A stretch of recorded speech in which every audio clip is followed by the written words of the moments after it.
Assalamualaikum warahmatullahi wabarakatuh.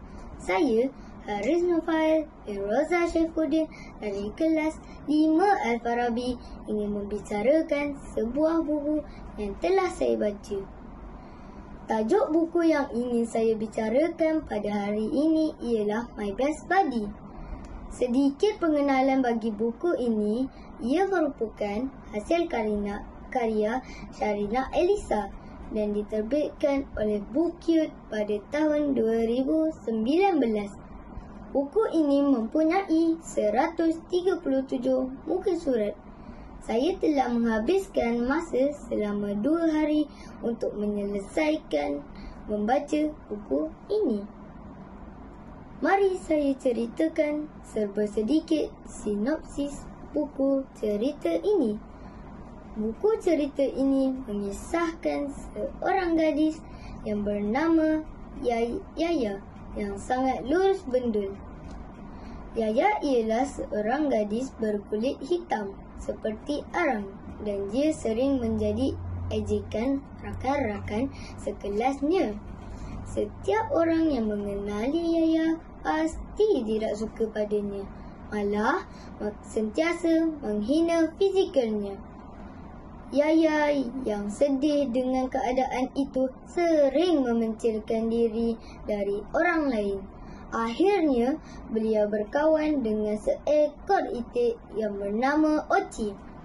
Sejak itu, Oci menjadi teman karib Yaya. Dan dia sering berbual-bual dengan Oci seolah-olah Oci memahami setiap butir bicaranya.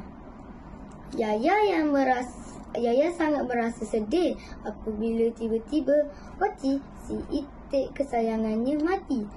Yaya merasa sangat hiba sehingga mengabaikan makan dan minum sehingga dia jatuh sakit.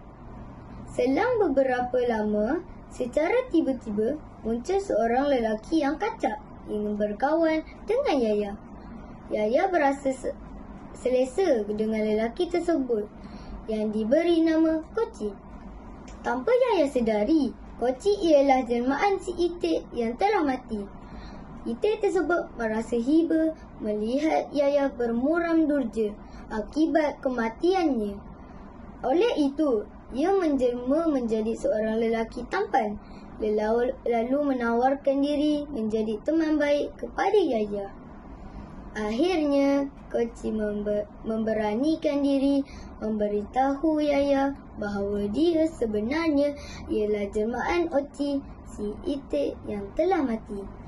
Rupa-rupanya, Oci telah mati dengan teruk akibat dibunuh oleh manusia yang jahat.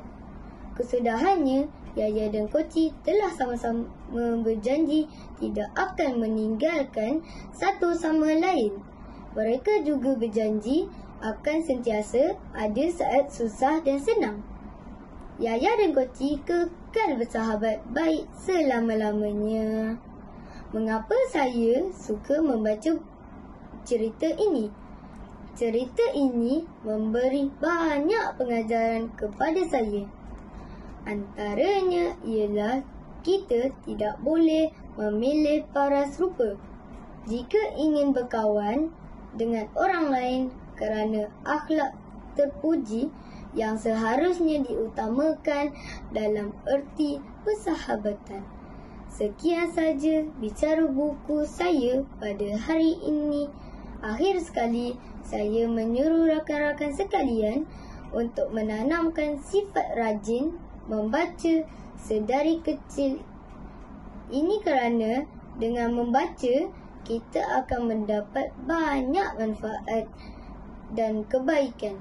Bak kata pepatah, buku adalah jendela dunia. Sekian, terima kasih.